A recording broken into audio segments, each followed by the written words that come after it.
Welcome back to another episode of Light Beer, Dark Money. I'm Sean Noble. And I am Chris Clements. And we are honored today to have Ann Atkinson with us. She is the former executive director of the T.W. Lewis Center. I guess I don't know the full title. You can go with that. Sure thing. It's a long title. Former executive director of the T.W. Lewis Center for Personal Development at Barrett Honors College at Arizona State University. But the key to that is former. Former. Yes. So you got yourself in a little bit of controversy. A little bit of hot water. Well, yeah, Not really. I say controversy. Controversy from the standpoint of, stupid controversy. Yeah, ridiculous. Because you invited, it happened to be someone who was conservative, Dennis Prager of all people. Well, and don't forget Charlie Kirk. Yeah, well, Dennis Prager is a much bigger deal than Charlie Yes, Kirk. I would agree. Sorry, Charlie. It's just true. Yeah, Charlie doesn't think so. A lot of our listeners will have heard of this, but give us a quick recap on what went down. Sure thing. And part of that recap will be an introduction to what is this center and why did it exist at ASU in the first place. Yeah, please. So in my capacity as executive director, I have run a personal development center at the Honors College at ASU. The Honors College serves about 7,000 undergraduate honors students. This center is partially donor funded and mostly funded by the Honors College. It's not a political center. It's not a free speech center. It's a center focused to teach the students principles of entrepreneurship, career success, self-awareness, happiness, purpose, meaning, and personal finance, but also to teach the traditional American values of personal responsibility, hard work, civic duty, faith, family, and community service. So really controversial things. Right? Yeah. In the eyes of some, the Which ideas that this center represents are somehow provocative and unwelcome at the Honors College, but it was not controversial, it was not political, it was a wildly successful program. So the way we accomplished that donor's intent was through an engaging speaker series, innovative workshops, and honors courses. And my job as executive director was to help the faculty have the course titles to teach, and they had the academic freedom to teach their courses on personal finance and self-awareness, entrepreneurship, and so forth, but also to produce a series of programs for these honors students to teach topics that are aligned with that intent. So we brought in diversified speakers from the real world, right? I'm an entrepreneur, I'm a healthcare real estate executive, I am not a lifelong educator. I have a 20-year career in healthcare real estate investments. I've been an executive at a publicly traded company. I have my own healthcare real estate business. And I represent the real world coming to campus to meet the students where they are with these programs.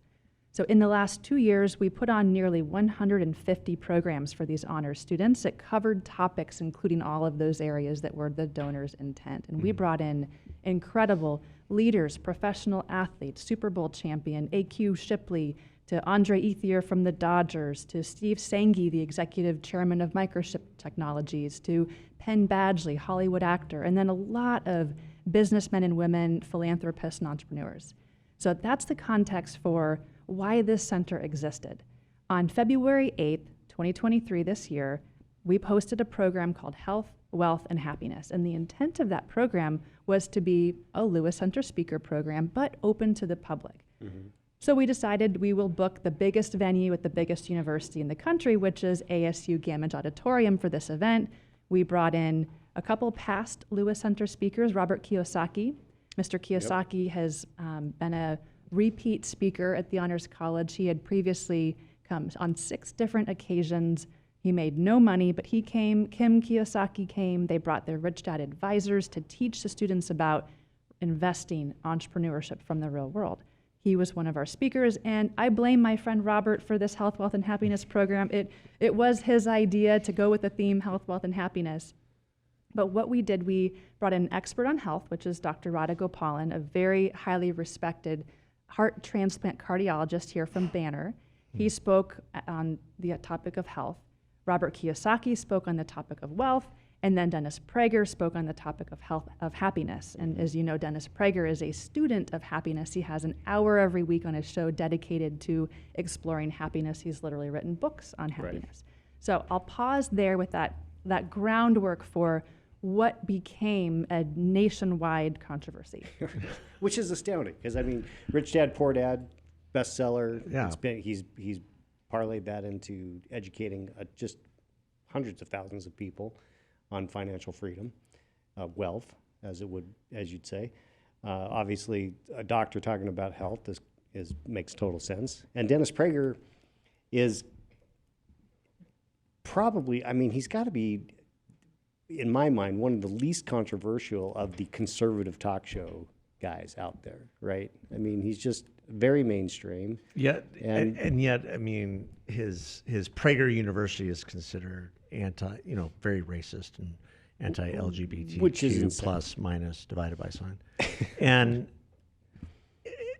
so I think, as I remember correctly, though, it wasn't those speakers that really tipped the scale. It was the inclusion of Charlie Kirk.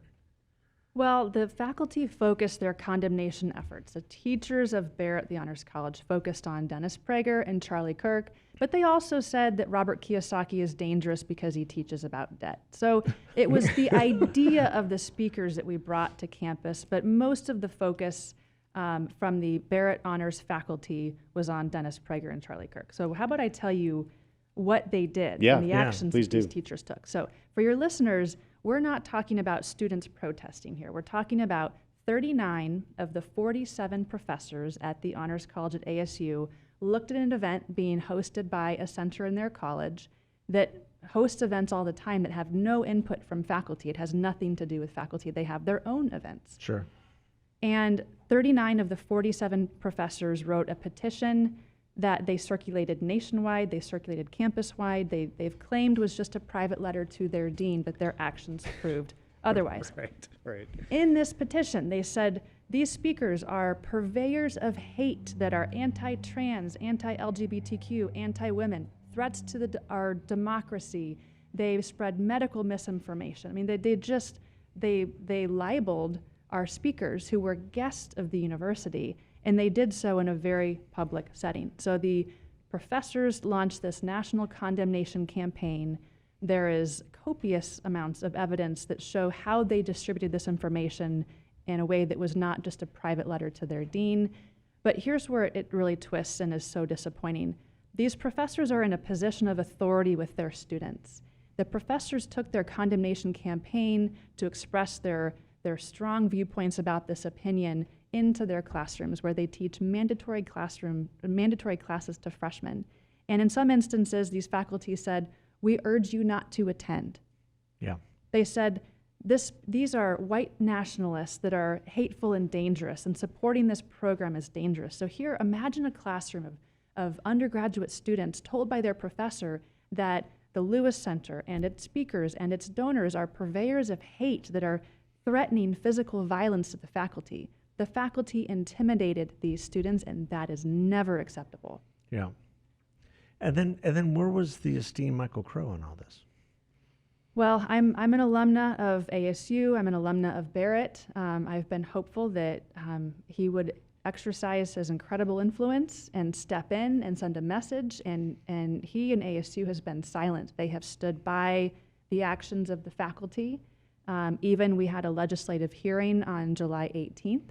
And ASU claimed in that instance, look, we've done nothing wrong. The speakers spoke. The event was a success, and there's nothing to see here. ASU has been silent, and they have failed in every opportunity that they have had to stand up to send a clear message of what is unacceptable behavior. But it doesn't end here. The faculty running the national condemnation campaign, the faculty then taking that campaign into their classrooms was not the worst of what happened. Barrett has a new dean, Dean Tara Williams, who joined last summer, and she brought with her a vacuum of leadership to the Honors College. And so even though Barrett, the Honors College, has some wonderful people, faculty, and staff, the worst intentioned of those have come forth and taken control. So with what's happened, the deans received information from the faculty that the faculty was offended. So the deans ordered for marketing to be removed.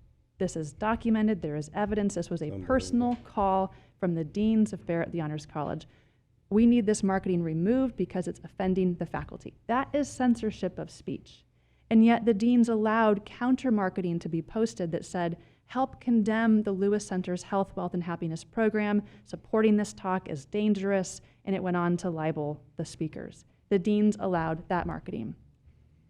Then the deans told me what the speakers were and weren't allowed to say, which is a direct violation of free speech. They told me, and this is recorded, it's documented, and maybe we'll release the recording soon. The deans told me the speakers are only to talk about health, wealth, and happiness, and not to discuss higher education, not to discuss anything that may be deemed political or that may be used as a political platform. That is, again, a direct violation of free speech. That's unbelievable. Insane. And then in a meeting with my dean, my vice dean, and then Barrett's crisis management team, which is internal and external, I was asked to defend the question. Now keep in mind, for your listeners, of what the Lewis Center is and does. The question I was asked to defend, Ann, what would stop the Lewis Center from inviting the KKK to campus? Because these speakers share the same values. And my dean sat silently. They didn't object. They didn't say that's ridiculous. They just waited and stared at me, waiting for an answer. Well, Ann, what would stop you from inviting the KKK to campus? So over the past several months, since February, I have been taking these concerns all the way through internal channels, through ASU, through the deans, through human resources, through the University Rights and Responsibilities Office, and all the way up to the president, the provost, and the board of regents, and nothing has happened. My complaints about the facts have fallen on silent ears, and it's devastating as an alumna to think that with everything that's happened, how meticulously this is all documented, that ASU continues to ignore the problems. What happens if you have a student in college who's facing similar issues and they raise their complaints, they find the courage to speak up, and they're met with a blank wall? Yeah. Yeah, it sets a bad precedent if they're not going to address this issue. It's disappointing the regents have not weighed in on this. You'd think that would... Well, it's blown up over the last several weeks. Yeah. I mean, it's been a topic of conversation up at the Capitol. The Arizona Free Enterprise Club has weighed in. The Goldwater Institute has weighed in. You've been all over the media. You've been on several different shows on Fox. I was just reading your really great op-ed piece of the Wall Street Journal. But we do have a little statement from Michael Crow. I'd like to read it. Oh, really quick, because back when all this was happening, I sent him a note protesting the fact that this was all happening. And this is what he wrote back to me. Chris, thanks for your note. We have 5,600 faculty, 25,000 support staff, and over 8,000 students on our campuses with us, and another 90,000 online programs. We will always have arguments, complaints, issues, and personal views. We will also always maintain free speech in an environment where ideas and arguments are welcome. Mr. Kirk's talk is welcome, the event is fine, and people that don't want to hear what he has to say should not go. The institution ASU welcomes all political views. As to these articles, they are so fraught with error that they are not really worth reading, much less believing. But apparently those articles were all true. nothing to see. Nothing to see here. And so I think you're absolutely right. He does really need to weigh in, and he hasn't. And both the regents, well, the regents today are more preoccupied with pressing matters like whether to move to the Big 12 or not. But that's a whole nother podcast. But Has it even got to the regent level yet? Yeah, they have an emergency meeting tonight. Oh, they do. Yeah, they do. But it's just amazing. And then for you to be let go, I mean, how did that exactly happen? What was the rationale? What was the reasoning? Yes, there's a lot to address from your comments. I'll just start with the last question if you want to go back to anything else that you commented on. I'm just reading what he said. I mean, it's... Well, and President Crow also said there are and I a like lot Michael very much, and I'm just really, I'm really, as a conservative, and that's how I framed the question to him, like, how you can't let this happen. Right, and his ASU is held firmly to the fact that they believe nothing happened because the speakers spoke. And in Dr. Crow's email response to me when I was still handling things internally, he said, speakers speak at ASU. That's true, right? Sure. But we have to address the climate of what's happening and what also happens to people who dare to represent the minority ideology, right? Which could be anybody. To me, this whole event is not about, it's not political, it's about free speech for all. And the policies in the paper are not enough. Allowing speakers to speak is not enough because those people like me, like Lynn Blake, the director of operations of GAMAGE, we were both fired over this event. We both lost our jobs, and we were the two people who put this on. It's unbelievable because I'll share this with you as well. Sean and I have been asked to do a live remote in November of Light Beer Dark Money at an event at ASU by a group at ASU that's very much for freedom and free speech. And I'm wondering if they might get canceled over us. It's a fair question, right? Because Probably not. for an event called Health, Wealth, and Happiness, we face condemnation, censorship, retribution, retaliation, and ultimately firings. And at every step, ASU has said, well, Lynn Blake at Gamage, it was a personnel issue. Well, Lynn Blake wrote a public letter to the Arizona Board of Regents saying, no, this was not a personnel issue. This was workplace discrimination and retaliation, and here is what happened, right? In my sense, it's more complicated because as a result of the donor, or as a result of the faculty attacking the donors, saying that, Tom Lewis, a very good man with a great name, is an evil overlord, and the faculty said, my college has sold its soul to the highest bidder. What an outrageous embarrassment. Money before ethics, donors before students, right? It's insane. They attacked our donors and ran our donors out, right? So Tom Lewis canceled his agreement. I came to the dean with new diversified donor funding to keep the program going. We talked about all sorts of situations, how we can fill, and the fact is we had many people, not just one big donor. The dean didn't even engage in that conversation. She expressed no interest. Why? Well, the condition is that we would maintain the intent of the Lewis Center and those very controversial words called personal responsibility, hard work, faith, family, community service. And Faith, I represent freedom, free enterprise. Wow. Right? Novel ideas. And free enterprise. And a lot of our speakers have been capitalists and entrepreneurs, people from the real world, doing a lot of good with their wealth and resources. And then I think I represent this outside world that is perceived by some as a threat to higher education. Right. Right? I'm a business person. I'm a mother, a wife, an alumna, a small business owner. And that is something that's so foreign within the confines of an honors college that represents a threat. And our programs were very, very successful, well attended. I have books and testimonials from students about the impact that we made. So I brought in new diversified donor funding. The dean wouldn't even hear it. She wouldn't ask, hey, let's have a meeting about this. Let's explore what this funding can look like. Let's meet with the foundation. It was nothing because it required we maintained the intent. Right. But the dean said that firing me was strictly a financial decision because our main donor left. Well, Tom Lewis was donating $400,000 per year. ASU's trying to say, look, that was basically the executive director's salary. Tom paid a portion of my salary and overhead. And so then the dean decided that Ann Atkinson should have to bear the whole burden of this loss of donor funding and should be given no opportunity to replace To try to fill it in. Yeah. Right. No, she used that as the that was the excuse that she used to fire you. I mean, it's clear. It's abundantly clear. It's like, oh, the donor's gone, so you've got to go. But you can't talk to me about other donors coming in because we're just not going to go there. And the other donors are offended. I mean, they might be speaking out publicly to say, look, how can you not accept our money? How can you not even be open to a meeting or to entertain this idea? A large part of our speaker program included people that have been very successful. We have a huge donor base. Although ASU said some things publicly about me, like I have lost the distinction between feelings and fact, which is interesting because since I was 16, I've never been accused of being overly emotional, and they're trying to paint me as this emotional woman. That's not misogyny. Right? And ASU said Ann Atkinson was only modestly successful in her fundraising, yet in my position, I had zero responsibility for any fundraising, and I raised $626,000 that because in the last 2 years, because our Lewis Center was already fully funded, we built scholarship endowments for Barrett students with that money. Yeah. So they're trying to paint a narrative which is not true. The Barrett dean came into this college. She has let some of the worst of the faculty assume control, which makes my heart break for the good ones.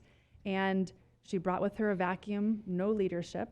And then she's expunging the college of these values that, according to the faculty's petition, are in direct conflict with the values of Barrett the Honors College. Which is insane. Where does it go from here? Are there other avenues you can pursue, and what can people do to try to have some influence on the new dean or on Crow or just on the honors school in general? Well, there are a couple different paths here. Number one, I did not show up with a team of attorneys, right? I am not out here taking legal action against ASU to try to serve my own self-interest. I have been sharing the truth with anybody who will hear it, and I so appreciate the invitation to come here today to share it with your audience. So thank you for that. Number one is awareness. People need to be aware of what's actually happening in our schools because it's worse than they can imagine. For health, wealth, and happiness to be condemned as evil, dangerous hate speech, but then yet the things that are taught in the Honors College and programs that are programs I wouldn't necessarily want to attend, like programs on witchcraft and black girl magic and things that, you know, some students might want to attend. How are those allowed, but health, wealth, and happiness is not? That's So amazing. people need to be aware of what's happening. They can follow me on Twitter. I've been sharing a lot of information to shine a light on what's happened. Parents, if your students are going to college, you need to look up your professors to see what they study, what is their area of expertise, and know who will be teaching your children because they have tremendous power in the classroom, and we've seen the abuse of it.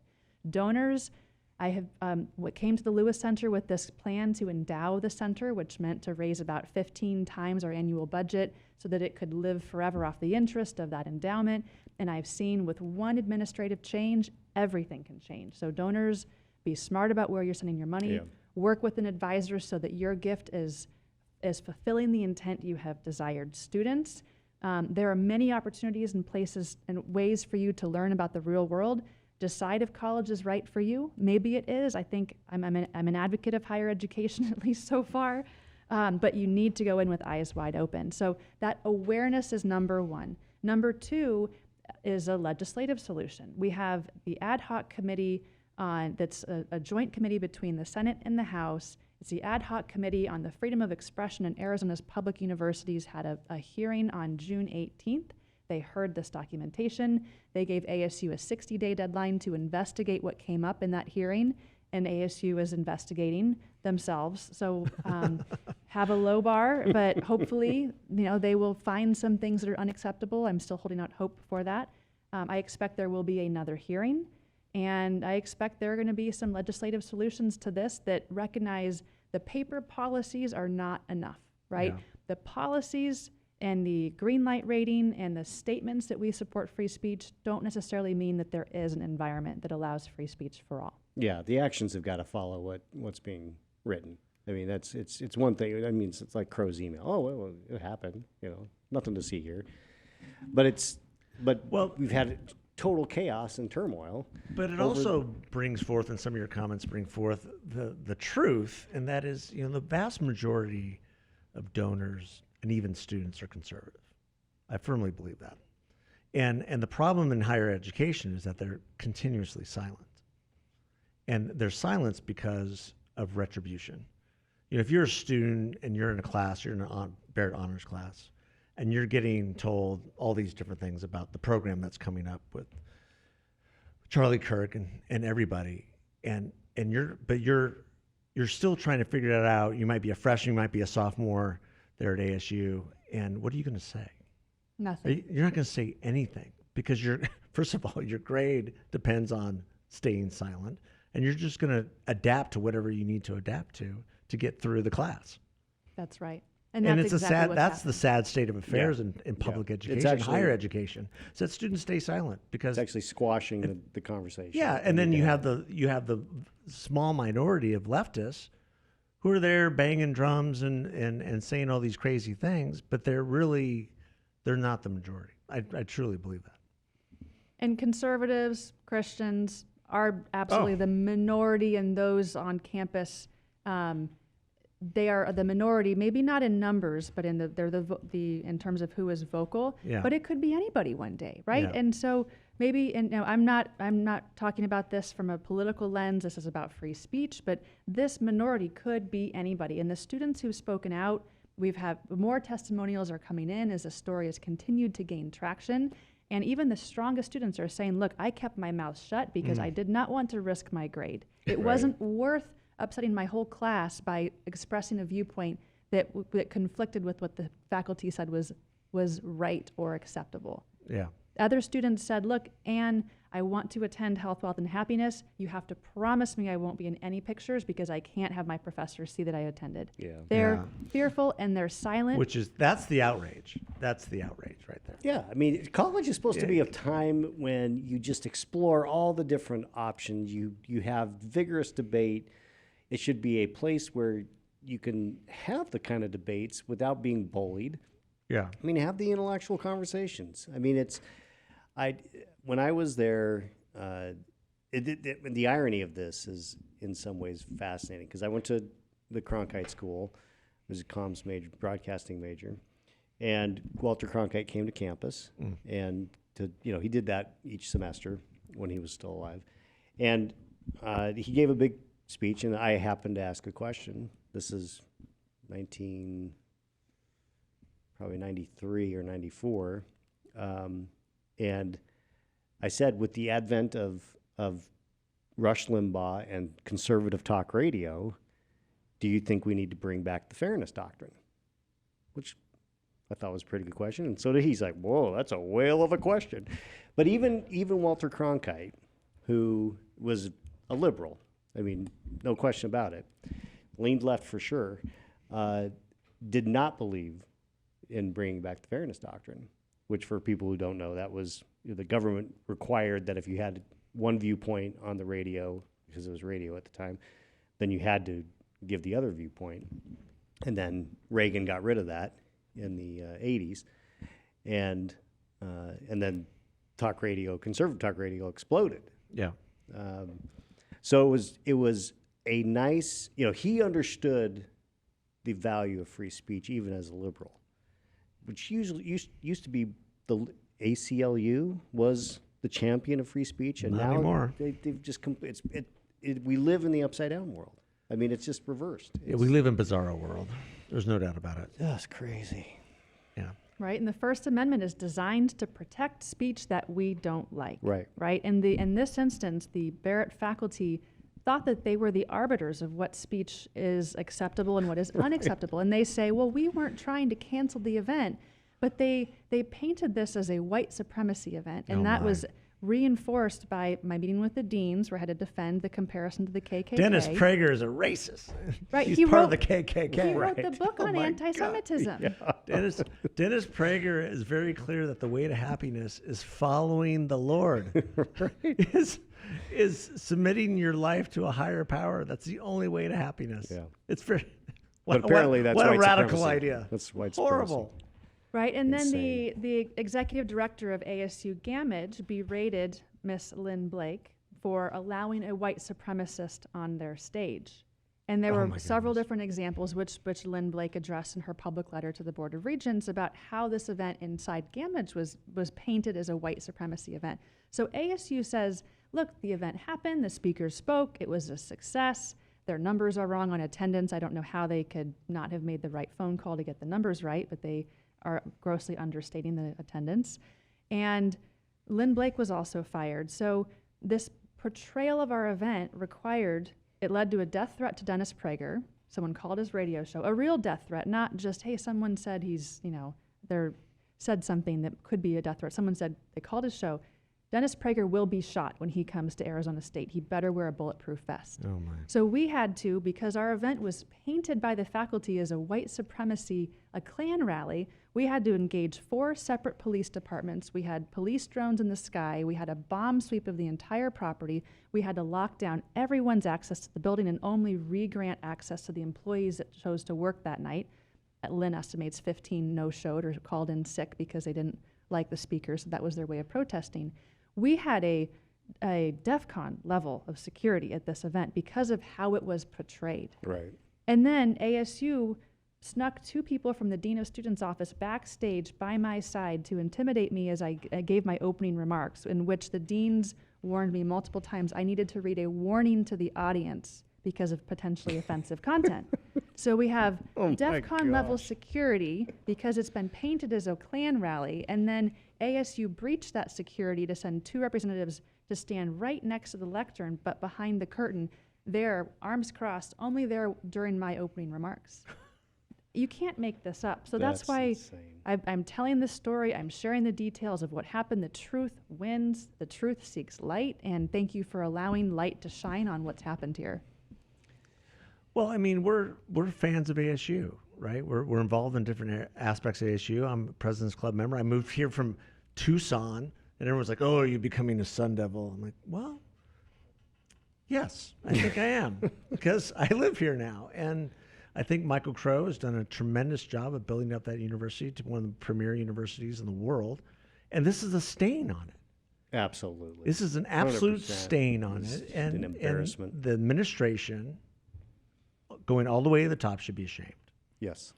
Should be 100%. absolutely ashamed. I mean, the fact that the legislature is having to get involved, you got all this national press, and it's just a simple, it didn't have to go this far. Yeah. Shame on you, ASU. Yeah. And ASU has had so That's many the title, opportunities. Shame on ASU.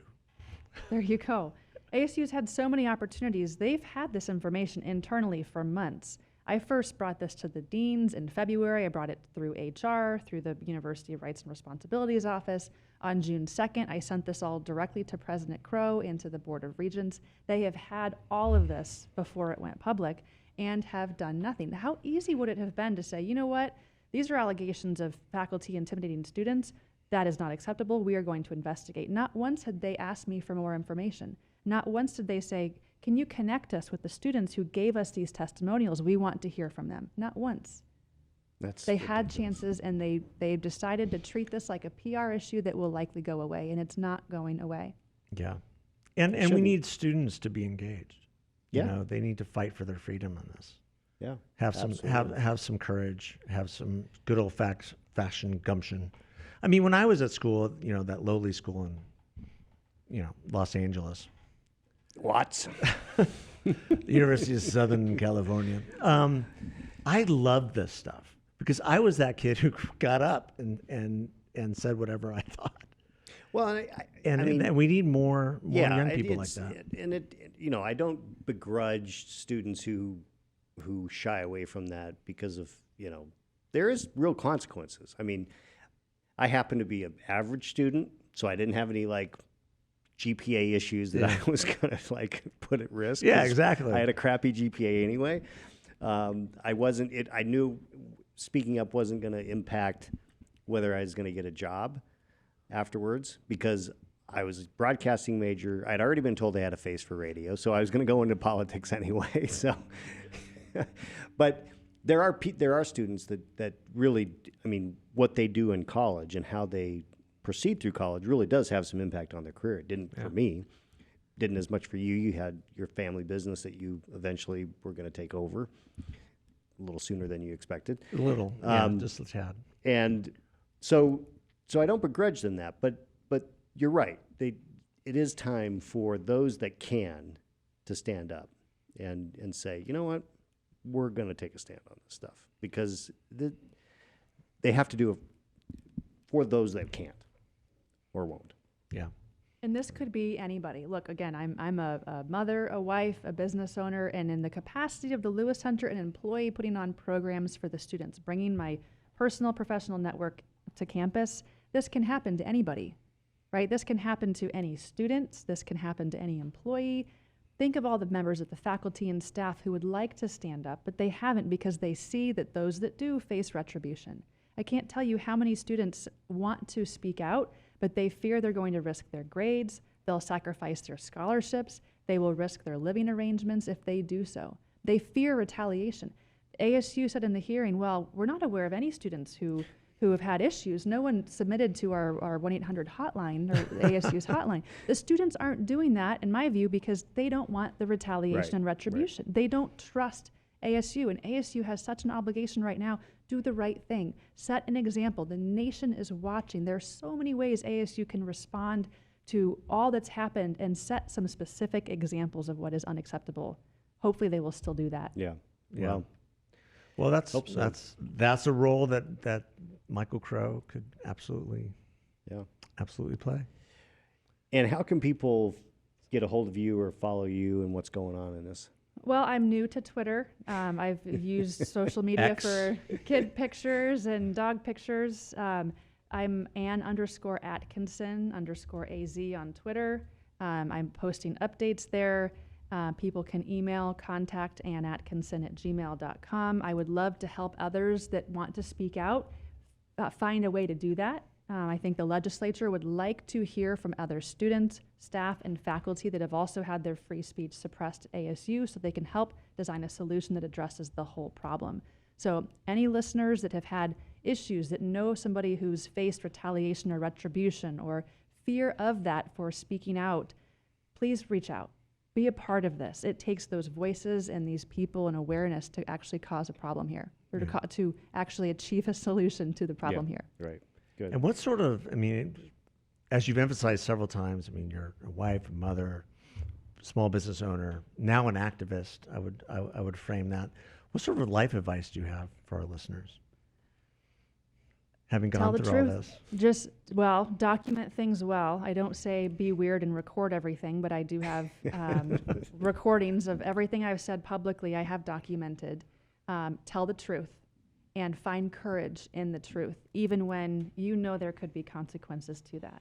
And if you are telling the truth, you're being respectful, you're not exaggerating, good will come of that. Even if it doesn't affect you directly, it might affect other people. That's great. Yeah, That's great advice. Great advice.